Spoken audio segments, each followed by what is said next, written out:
What's up, guys? Welcome to Skipper Surf Review. So in this episode, I'm going to share my strategy or secrets how I catch a lot of waves in crappy conditions. It's basically 1 to 2 foot waves, low tide, draining, and crowded. So I prefer to use in small waves 5.2 mini Simmons that was shaped by Hydrodynamica. That board works amazing, perfect. I also did recently a review on Davis Sky's Skiff model. It was in 5.4, which works amazing too in the small waves, glides really nicely. I would probably say that board goes faster than mini Simmons, that's for sure. I also have Album Disorder, which is right behind me. It's kind of like a mesh between mini Simmons and Disorder model, and it works great too in small waves, but I personally would prefer to surf shorter size of the board when it's like a 1/2 foot or 1 foot wave, so that I can turn back to the pocket much easier and the board will fit perfectly in the pocket to allow me to continue ride and get that juice from the pocket, from the source of the energy, and continue riding the wave. Because the waves, when it's small, weak, gutless, they don't have much power, so you need to find any sort of place to get that energy, and either by generating speed or from the pocket or from the steepest section to take off and get that speed for some maneuvers. So in this session, I'm on the 5.2 Hydrodynamica mini Simmons, and I'm trying to get out there. So I usually prefer to paddle by the jetty. So if you can see, it's very drained out. I think the tide is coming in, so which will be very tricky in terms of catching waves and in terms of like the finding a good sandbar. But it could be in your favor if you apply this strategy. My tips, you will be able to find the waves much easier and will not have to hustle the crowds and fight for the waves. So usually when I paddle out, I observe the crowd. I check what's going on, where the waves breaking, what everyone is doing, who is catching more waves than others, and just in general idea like where you at and what you should do next, and trying to figure out like where would I catch more waves or without like kind of interacting with everyone and be on someone's way and getting kind of more frustrated if you try to fight for the waves with someone or being like kind of competitive, and sometimes it can get really stressful, and I try to find a way to be away from that chaos and just find my own kind of lineup and just pick the wave what I want. And be very selective. So being selective is very important because you want to save energy and and have fun basically, because on the crappy days the waves are breaking much quicker, but they don't have a good shape and they tend to be more closeouts too. I mean, a good day could be closeouts too, depending on the swell direction, but on the kind of like a light onshore day with not much energy, the waves tend to break much quicker and also closing out. So as I paddle out, I actually drifted all the way to the left of the crowds, and I found this tiny wave here. It's basically like a 1/2 foot wave, and just to get my muscle going and gonna feel the board and getting used to surfing. I think I was kind of desperate that session, so I paddled back in and found another wave. Oh, actually this one didn't open up. Just waited for another one, and right after this wave I believe there's another one came through. So as you can see, like the whole crowd and the main lineup is right on other side of me, and I'm here just by myself and catching these tiny waves. So speaking of this tiny wave, and I mean it's very personal in my opinion. I mean I feel like if you want to have a better wave, you can sit and wait for 10-15 minutes, depending on the period, the period of the swell. But I personally like to surf some smaller waves, but with to be consistent and basically, find my own line up away from everyone. And it's usually happening on the inside, especially when there's an incoming tide. So those sandbars that kind of worked like 10 minutes ago, they might not work better after more work come in, and they will start breaking more on the inside. And at that point you can find the waves that no one even see, or no one even noticed that they already started to break more close to the shore, to the beach. And they continue waiting and waiting out the back and nothing was come through. So there would be probably sometimes notice maybe 20-30 people sit out the back, just waiting for some perfect wave to come in, maybe 5-foot wave. But while other people like sitting on the inside, they will catch wave after wave. And then when sometimes what's happening is like someone will notice, or a couple more people, they will start moving towards the inside, then you can get really busy even on the inside. But that has to happen. I mean, it has to have like probably 40-50 people for the whole lineup to get very challenging to catch waves. So found this wave, really tiny wave, and just riding down the line and doing some turns. So then after this wave, I paddle back, and what happened here is like there was a small rip happening and everyone was just shifting to the side. Sometimes a lot of people, they don't even realize that they are kind of drifting away from the main peak.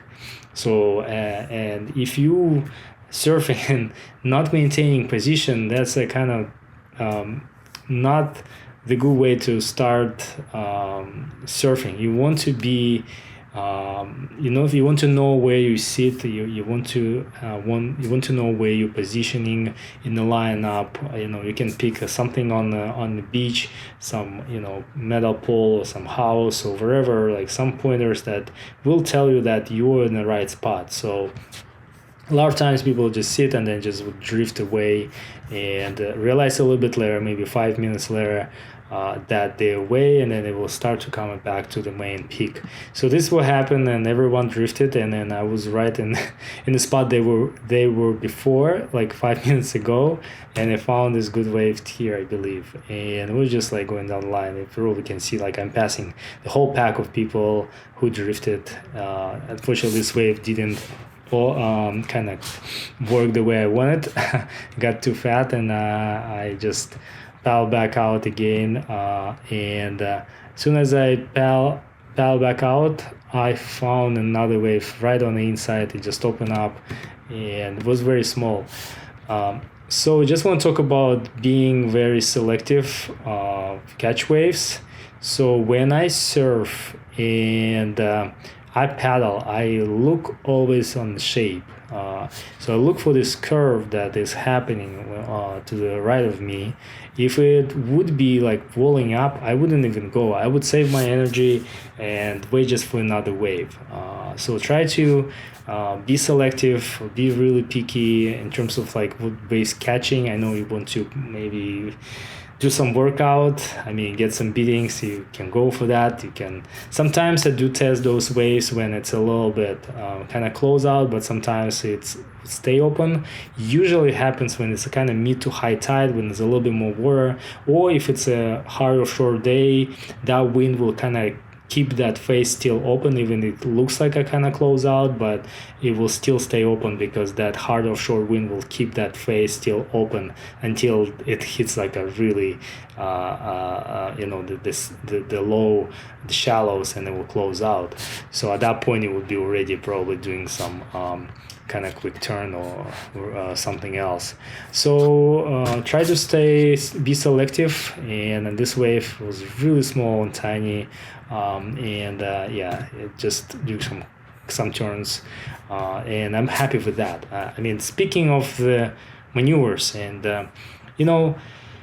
in general, I think like everyone has own preferences what to do on the wave. I could have probably brought like a bigger board, my thick lazy 710, and had fun as well. I would just cruise down the line. I wouldn't be able to turn this board, but if you want to just like cruise down the line, you can definitely do that.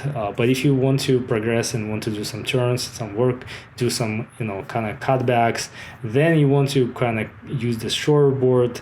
Not use like a 6-0. The 6-0 is still kind of long. You want to keep it. So I'm 5'9". You want to keep it between 5'2" and 5'5".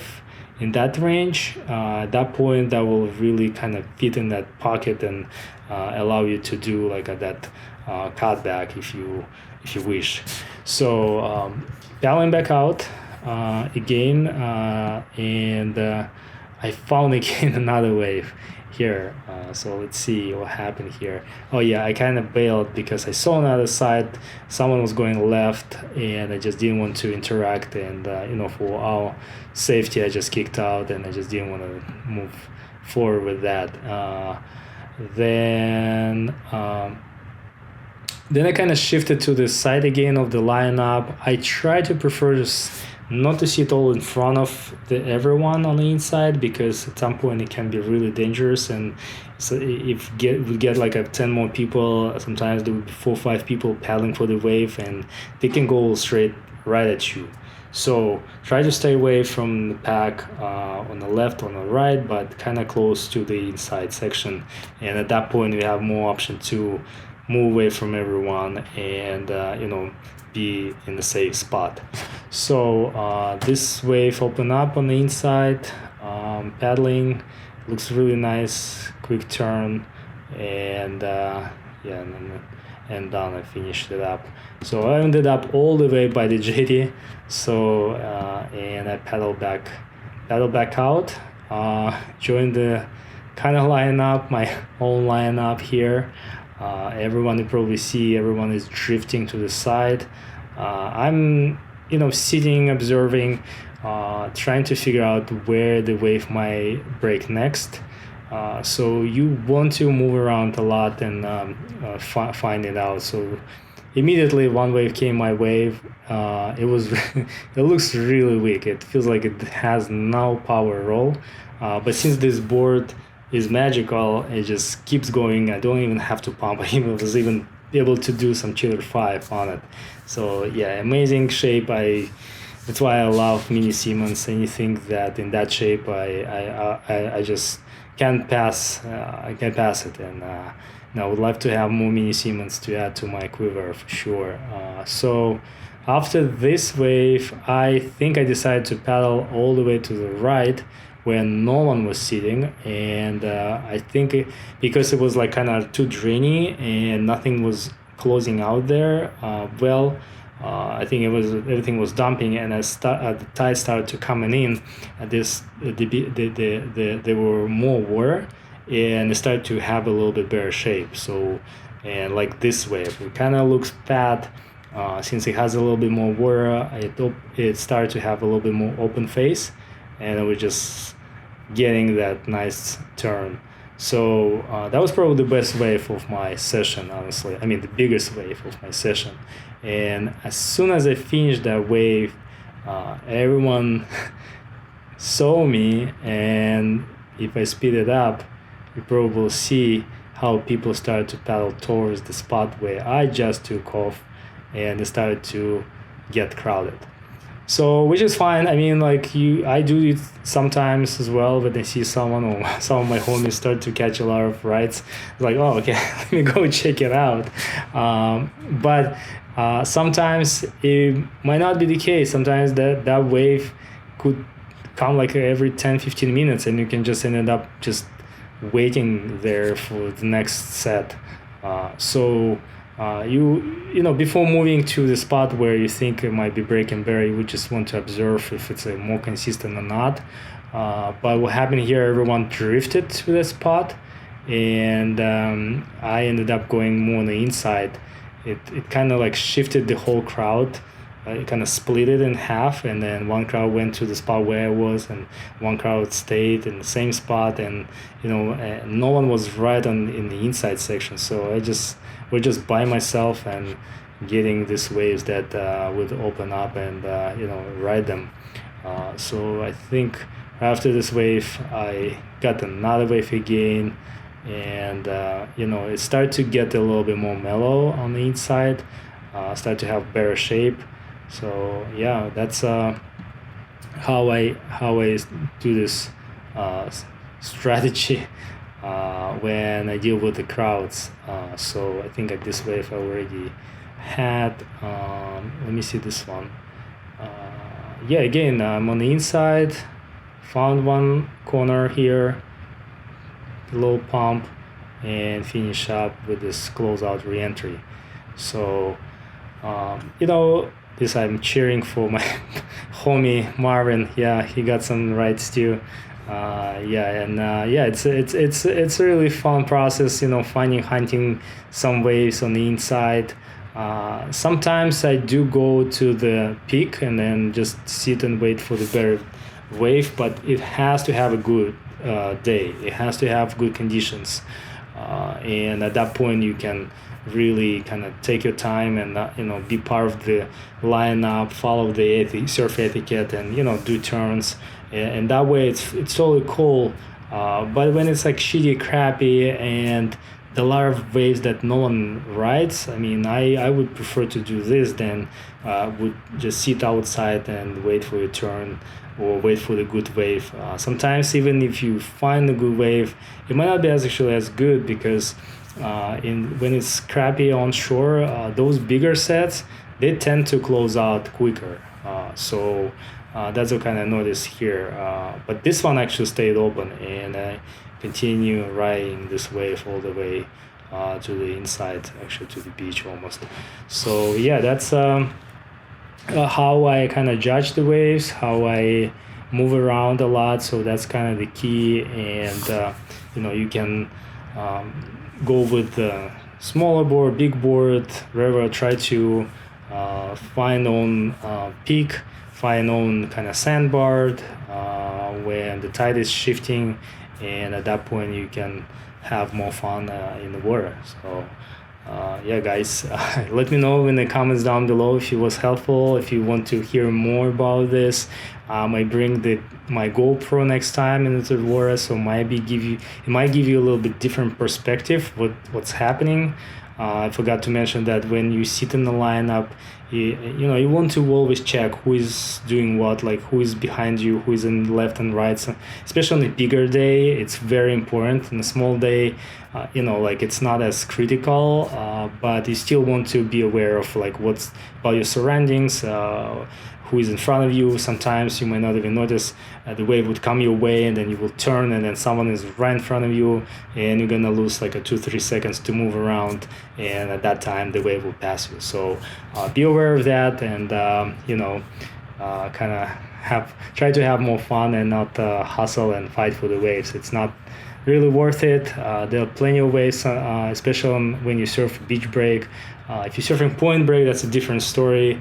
It's not gonna go that way at the point break. So the beach break, this is what I love about it.